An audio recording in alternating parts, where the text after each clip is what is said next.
কার স্মরণে এই দ্বিতল রাজপ্রাসাদ তৈরি করেছিলেন রানী হেমন্ত কুমারী দেবী? রাজাদের সময় এই সময় এখানে ফাঁস দেওয়া হতো, ফাঁস দিয়ে লাশগুলা কূপে ফেলাই দেওয়া হতো, তাতে নারদ। কেনই বা এই রাজপ্রাসাদের ভিতর ছিল হিটলারের গ্যাস চেম্বারের মতো বিশাল এক অন্ধকার চেম্বার? তাদেরই বা রাখা হতো এই অন্ধকার চেম্বারে? একেবারে ভয়াবহ একটা শাস্তির জায়গা, যেখানে আলো বাতাস বলতে যেটা ঢুকতো, তখন নির্মাণ হয় 1895-এ। সে সময়কার সিঁড়ি। এটা পুরাতন অনেক কোম্পানি, অনেক পুরাতন কোম্পানি কিন্তু ইস্ট ইন্ডিয়া। কষ্টি পাথরের এই মূর্তি যেন নীরব সাক্ষী হয়ে আছে শত বছরের পুরনো কোনো গল্পের। টেরাকোটার ফলকে রামায়ণ মহাভারতের পৌরাণিক কাহিনী, দিনাজপুরের ঐতিহাসিক কান্তজিউ মন্দিরের অবিকল আংশিক মন্দির দেখতে পাবেন এখানে। এই মাঝেতে নর্তকীরা নাচ গান করতো এবং এই রাজার যারা মনোরঞ্জন করার জন্য তারা বসে থেকে মনোরঞ্জন। রানী স্নান করে যে মেডিটেশনের জন্য ভবনটায় বসতেন, রানী হেমন্ত কুমারী তৈরি করেছেন। যে টাকা পয়সা বা স্বর্ণদানা ওই সময়ে। দরজার আকৃতি জানালার মতো এরকম রয়েছে 9টি, আক্রমণ করতে না পারে রানীর সুরক্ষার জন্য। এশিয়ার অন্যতম বৃহৎ শিব মন্দির পুঠিয়ার এই ঐতিহাসিক মন্দিরের সৌন্দর্য এক কথায় অসাধারণ। ঢাকা বা দেশের যে কোনো প্রান্ত থেকে সড়ক অথবা রেলপথে খুব সহজেই রাজশাহীর পুঠিয়া রাজবাড়ি যাওয়া যায়। রাজশাহী জেলা সদর থেকে প্রায় 32 কিলোমিটার উত্তর পূর্বে নাটোর মহাসড়কের পাশে এটি অবস্থিত। পুঠিয়া রাজবাড়ির যাতায়াত খরচ, থাকা খাওয়া সকল বিস্তারিত এই ভিডিও ডেসক্রিপশন বক্সে দেওয়া থাকবে, আপনারা সেখান থেকে জেনে নিতে পারবেন। দর্শক, রাজশাহীর পুটিয়া জমিদার বাড়ি থেকে আমিনুর জানাচ্ছি আপনাদের সকলকে শুভেচ্ছা। মুঘল আমলে মীর বংশের এক পূর্বপুরুষের বুদ্ধিমত্তায় সন্তুষ্ট হয়ে সুবেদার মান সিং তাদেরকে জমিদারি সনদ দেন। পরবর্তীতে 1895 সালে মহারানী হেমন্ত কুমারী দেবী তার শাশুড়ি শরৎ সুন্দরী দেবীর স্মরণে ইন্দো ইউরোপীয় স্থাপত্য রীতিতে এই রাজপ্রাসাদটি তৈরি করেন। দর্শক, আজ আমি আপনাদের ঘুরে দেখাবো এই পুটিয়া রাজবাড়ির ভিতর ও বাহিরে, ঘুরে দেখাবো এই রাজবাড়ির ভিতরে জাদুঘর, ঘুরে দেখাবো এর আশেপাশে সমস্ত মন্দির এবং হেমন্ত কুমারীর পুকুর ঘাট এবং হেমন্ত কুমারীর বাসভবন। রাজবাড়িতে ঢুকতে শুরুতেই দেখতে পাবেন 3টা বিলবোর্ড আছে, যেটা একটা উত্তরবঙ্গের উত্তরবঙ্গে যে আমাদের 8টা জেলা আছে রাজশাহী বিভাগের মধ্যে, 8টা জেলার ম্যাপ, কোন জেলায় কি আছে সেটা দেখতে পাবেন। পাশেই থাকবে আমাদের এই রাজবাড়ির ম্যাপ। এটা পুরোটা একটা চারিদিক দিয়ে দিঘিতে সমৃদ্ধ আছে, মাঝখানে একটা বড় দিঘি, 5টা দিঘি দ্বারা এই রাজবাড়ি আবৃত।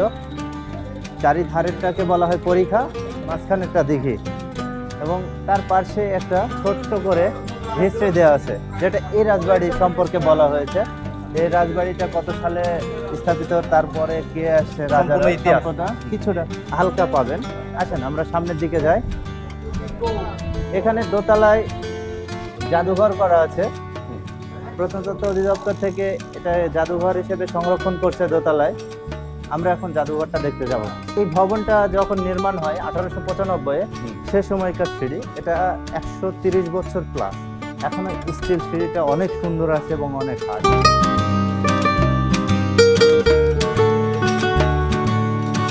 আসেন আমরা আরেকটা চমৎকার জিনিস দেখাই, যে ওপরে যে কারুকার্যগুলো দেখছেন, রানী এটা 1895-এর আগে ব্রিটিশ থেকে আমদানি নিয়ে আসছে। ওই সময় যে ঘোড়ার গাড়ি ছিল, ওই গাড়ি যুগে, নৌকা যুগে ব্রিটিশ থেকে এনে এই ডিজাইনগুলা উনি বসাইছেন এখানে।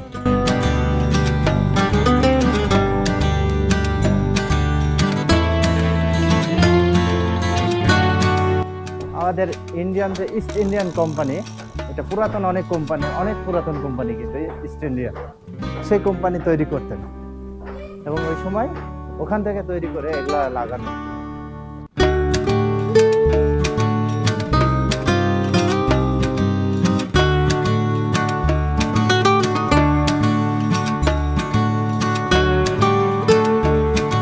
পুঠিয়া রাজবাড়িতে যে প্রায় 18টার মতন নিদর্শন ভবন আছে, যেটা প্রত্নতত্ত্ব দেখে সেই 18টা ভবনের ছবি আকারে প্রকাশ করা আছে এই গ্যালারিটাতে। পুঠিয়া রাজবাড়ি সহ বাংলাদেশের ঐতিহাসিক নিদর্শনগুলো এই জাদুঘরে ফ্রেম আকৃতিতে বাধাই করা আছে। পাথরের বুকে খোদাই করা নিখুঁত শিল্পকর্ম।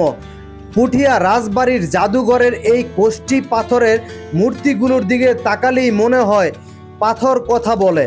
শত বছরের পুরনো এই কোষ্ঠী পাথরের মূর্তিটি যেন কালের স্রোতে বয়ে চলা এক প্রাচীন ইতিহাসের জীবন্ত প্রতিচ্ছবি।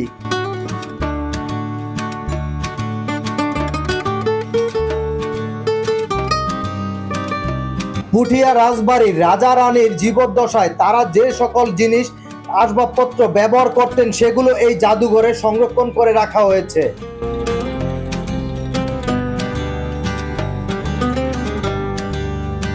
এই কাছের মধ্যে যে সিনারিগুলো আছে এগুলো হচ্ছে বাংলাদেশে বড় বড় সাইট যেগুলো প্রত্নতত্ত্ব অধিদপ্তর দেখাশোনা করে। যেমন এটা হচ্ছে বৌদ্ধবিহার পাহাড়পুর, নওগাঁতে অবস্থিত। তারপরে হচ্ছে কোলাঘর মেঘলা, যেটা বগুড়ায় শিবগঞ্জে অবস্থিত। এটা হচ্ছে চণ্ডীর একটা মূর্তি, যেটা আমাদের খুলনা বিভাগীয় জাদুঘর আছে প্রত্নতত্ত্ব অধিদপ্তরে, সেটাতে আছে। এটা কুমিল্লাতে আছে।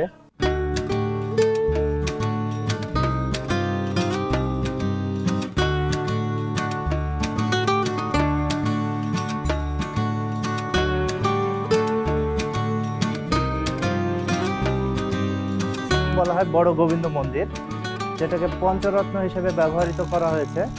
আসেন আমরা আস্তে আস্তে ভেতরে যাই এবং মন্দিরটার সৌন্দর্যটা দেখি। মন্দিরটা টেরাকোটা সমৃদ্ধ, যার জন্য দর্শনার্থীদেরকে আলাদা একটা আকর্ষণ দেয় এই মন্দিরটা। দর্শক, দিনাজপুরের কান্তজির মন্দিরের অবিকল ছোট আংশিক মন্দির রয়েছে এই পুঠিয়া রাজবাড়ির ভিতরে। বাংলাদেশের সবচেয়ে সমৃদ্ধ এবং সুন্দর টেরাকোটা বা পোড়ামাটির অলঙ্করণে সুসজ্জিত এই মন্দিরটিতে এখনো পূজা উৎসব হয়ে থাকে। এই অংশটাতে পূজা হতো ফুল বাংলা, মানে প্রত্যেকটা মন্দিরে যে 4টা মন্দির আছে, 4টা মন্দিরে যে পূজাটা হতো যে ফুল দিয়ে, ফুলগুলা লাস্টে নিয়ে এসে এখানে রেখে আলাদা একটা পূজা হতো, এটাকে ফুল মন্দির বলা হয়। সামনে আসলে এটা হচ্ছে জগদ্ধাত্রী মন্দির। এখানে এই মন্দিরটাতে জগদ্ধাত্রী মন্দির হিসেবে ব্যবহার হতো। জগদ্ধাত্রী যে পূজাটা, ওই পূজাটা এই মন্দিরে করা হতো।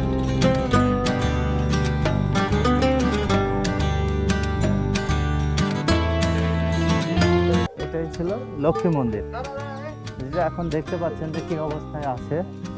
এখানে রাজবাড়ির পূজার যখন রানীরা এখান থেকে চলে গেছে, তারপরে এগুলো তার পূজা না হওয়ার কারণে আস্তে আস্তে এটা ধ্বংসের দিকে চলে গেছিল। কিন্তু প্রত্নতত্ত্ব অধিদপ্তরের ইয়েতে এখনো কিছুটা জীবিত আছে, যেটা আমরা দর্শকদের মাধ্যমে তুলে ধরতে পারতেছি। মাঝখানের এটা হচ্ছে গোবিন্দ মন্দির, যেটাকে রাধাকৃষ্ণের পূজা করা হয়। এটা এখনো স্থানীয় লোকজন পূজার জন্য ব্যবহার করতে পারে।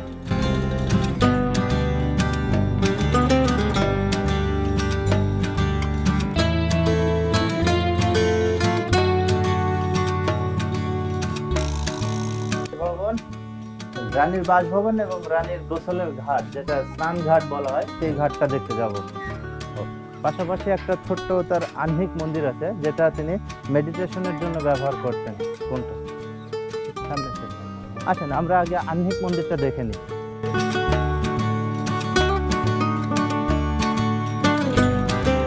এটা হচ্ছে আহ্নিক মন্দির, ছোট আহ্নিক মন্দির বলা হয়, যেটা রানী পার্সোনালি তার ব্যবহার করতেন মেডিটেশনের জন্য, যেখানে ইয়োগা করা হতো।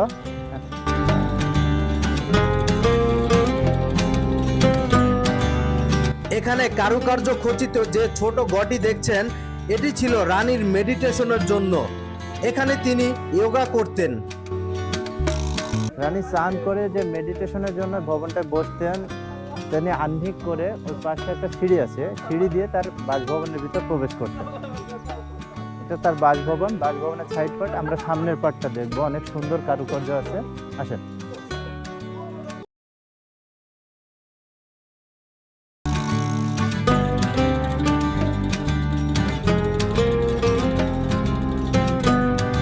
হচ্ছে রানীর ঘাট, যেখানে রানী স্নান করতেন। অনেক সুন্দর। দর্শক, দাঁড়িয়ে রয়েছি রানীর সেই পুকুর ঘাট, যেখানে তিনি স্নান করতেন, গোসল করতেন। দেখুন এখানে নয়টি জানালার মতো দরজার আকৃতি জানালার মতো এরকম রয়েছে 9টি। এগুলো তৈরি করা হয়েছিল শুধুমাত্র যাতে পোকামাকড় এমনকি শত্রুরা আক্রমণ করতে না পারে, রানীর সুরক্ষার জন্য এগুলো তৈরি করা ছিল। এই যে এই পিলারের উপরে ছিল একটি ছাউনি, কাঠের ছাউনি, যাতে সূর্যের আলো রানীর শরীরে না পড়তে পারে, সুরক্ষার জন্য। রানীর গোসল শেষে সোজা এই সিঁড়ি বেয়ে, আমি এখন যে সিঁড়িতে হাঁটছি এই সিঁড়ি বেয়ে রানী সোজা চলে যেতেন একেবারে তার ইয়োগা রুম, সেই রুমে। দর্শক, আপনারা রাজবাড়ির প্রধান ফটক থেকে ঠিক এই রাস্তায় ধরে আসবেন, কেননা আমরা যেটি দিয়ে এসেছি সেটি তালা লাগানো থাকে সব সময়। এই রাস্তা ধরে আসলে আপনারা রানীমহল ও পুকুর ঘাট দেখতে পাবেন। এখানে যে পরীক্ষাটি দেখছেন এটি এই রাজবাড়ির চারিদিকে ঘোরানো এবং পুকুরের পাড়ে চতুর্পাশে দেয়াল দেওয়া, যাতে করে কোনো বহিঃশত্রু আক্রমণ না করতে পারে, সেজন্য সুরক্ষার জন্য এই পরীক্ষাটি করা হয়েছে। এটা রানীর বাসভবন। এটা 1895 সালে রানী হেমন্ত কুমারী তৈরি করেছেন এবং এই ভবনটার যে বাইরের অংশটা পুরোটা ব্রিটিশ ক্যাটাগরিতে তৈরি করা। দেখুন সামনের অংশে যে কালারগুলা, এই কালারগুলা সমৃদ্ধ এবং উপরে যে ডিজাইনগুলো সব ওই সময়ে ব্রিটেনের বাড়িগুলোতে তৈরি হতো, সেম আদলে চিন্তা করে তৈরি করা হয়েছে। এবং এগুলা আমদানি করছে উনি ব্রিটেন থেকে ওই সময়ে।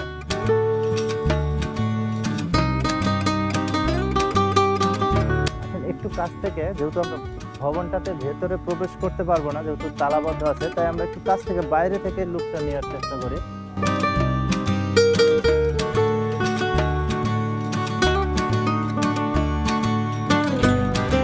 এই ভবনটার ভেতরে ছোট বড় প্রায় 11টা রুম আছে। এগুলো কি সব আপনার থাকার রুম ছিল? হ্যাঁ, এগুলো সবই থাকার রুম ছিল। ছোট বড় 11টা রুম আছে।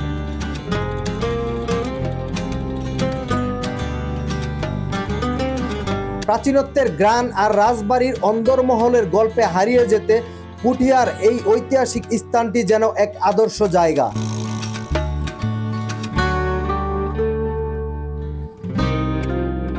এই ভবনটা ছিল রানীর বাসভবন। মূলত এই ভবনটা 1886 সালের একটা ভূমিকম্প হয় এই বাংলাতে। ভূমিকম্পে ক্ষতিগ্রস্ত হলে পরবর্তীতে নতুন ভবন হিসেবে এই পাশে এটা নির্মাণ করেন। মহারানী হেমন্ত কুমারীর বাসভবনের স্থাপত্যে পুরনো দিনের আভিজাত্য আর মুগ্ধতার এক অপূর্ব মেলবন্ধন।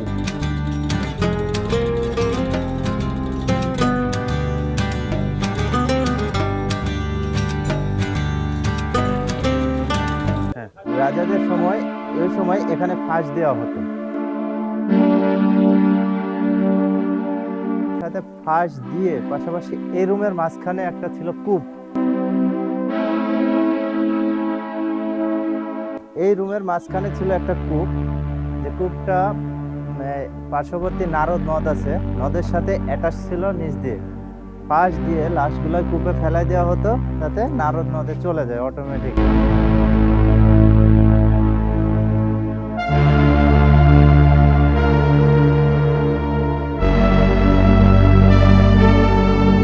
আমি এখন যেখানে দাঁড়িয়ে আছি এটা ছিল রাজবাড়ির নর্মাল জেলখানা, যেখানে সিম্পলি শাস্তিযোগ্য বা যেগুলো ধরে নিয়ে আসতো আর প্রাথমিক অবস্থায় রাখা হতো, সেই জেলখানা এটা। এর থেকে যে কঠিনতম শাস্তির জন্য যে জেলখানাগুলো ছিল সেগুলো এখন আমরা দেখতে যাব। চলেন যাই।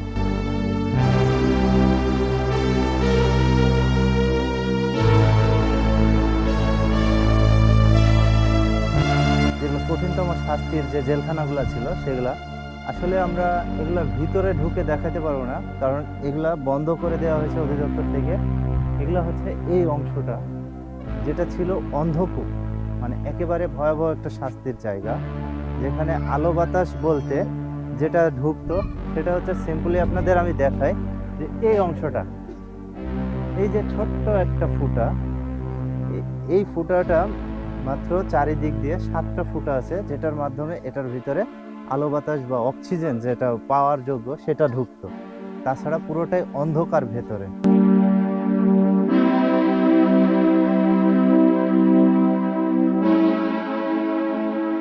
যে সকল প্রজারা রাজা রানীর অবাধ্য হতো বা যারা অন্যায় অত্যাচার করত, এছাড়াও বিভিন্ন বহিঃশত্রু, তাদের এই অন্ধকার চেম্বারে আটকে রাখা হতো।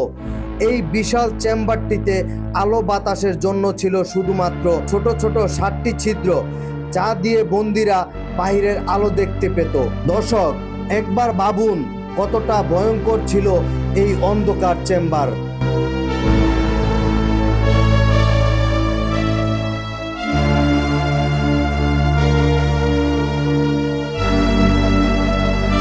আনন্দ ঘর জায়গা বলা হয় বাইজি ঘর। নর্তকীদের নাচানোর জন্য যে বাইজি ঘর বলা হয়, আমরা সেটা দেখবো। আসেন দেখি।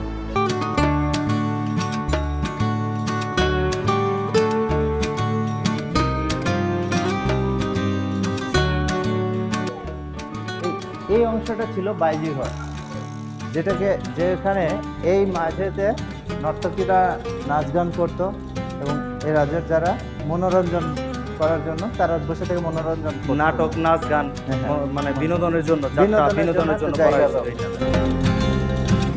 এই দেয়ালে কান পাতলেই যেন শোনা যায় ঘুঙুরের নিক্কন আর সারাঙ্গীর সুর। জমিদারদের সেই বিলাসী জলসাঘর আজ শুধুই ইতিহাস। এই রুমটা ছিল কোষাগার। রাজবাড়ির যে টাকা পয়সা বা স্বর্ণদানা ওই সময়ে যে রূপো বা স্বর্ণ মোহর যে রাখা হতো, এই রুমের যে 6টা খোপ আছে, 6টা খোপে 6টা সিন্ধুক ছিল, এই সিন্ধুকের মধ্যে রাখা হতো। এটি হচ্ছে জমিদারদের লকার রুম। জমিদারদের যত টাকা পয়সা, স্বর্ণ, এছাড়াও জরুরি কাগজপত্র ইত্যাদি এই লকারে রাখতেন। এখানে 6টি গর্ত দেখছেন, 6টি গর্তে 6টি লকার ছিল।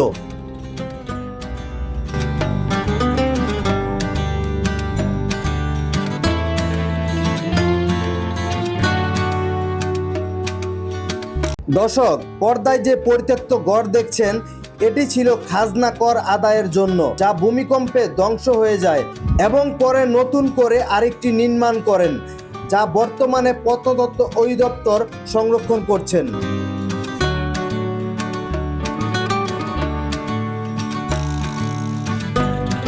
পুঠিয়া রাজ পরিবারের তত্ত্বাবধানে রানী ভুবনময়ী দেবী কর্তৃক নির্মিত হয় 1823 খ্রিস্টাব্দে এই গোবিন্দ মন্দির বা ভুবনেশ্বর মন্দির। মন্দিরের নির্মাণ কাজ শেষ হয় 1830 খ্রিস্টাব্দে। ভুবনময়ী দেবীর নাম অনুসারে একে ভুবনেশ্বর মন্দিরও বলা হয়ে থাকে। বর্তমান যুগেও এই মন্দিরে নিয়মিত পূজা হয়।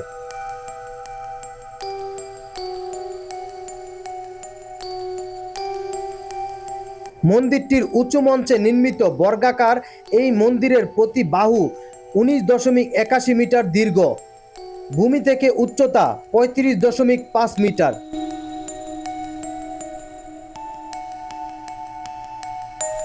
মন্দিরের চারপাশে টানা বারান্দা ও মধ্যে একটি গর্ভগৃহ রয়েছে। পঞ্চরত্ন স্থাপত্য পরিকল্পনায় এই মন্দিরের 4 কোণে 4টি ও কেন্দ্রে একটি করে মোট 5টি চূড়া বা রত্ন আছে। চূড়াগুলোর চারপাশে সন্নিবেশে আছে বিভিন্ন আকারের মৌচাকৃতির অসংখ্য ছোট ছোট চূড়া। পূর্ব, পশ্চিম ও দক্ষিণ দিকে একটি করে প্রবেশ পথ এবং প্রতিটি বারান্দায় 5টি করে খিলান বা প্রবেশ পথ রয়েছে। এই মন্দিরের পিছনের দিঘিতে নামার জন্য আলাদা একটি দ্বিমুখ সিঁড়ি রয়েছে।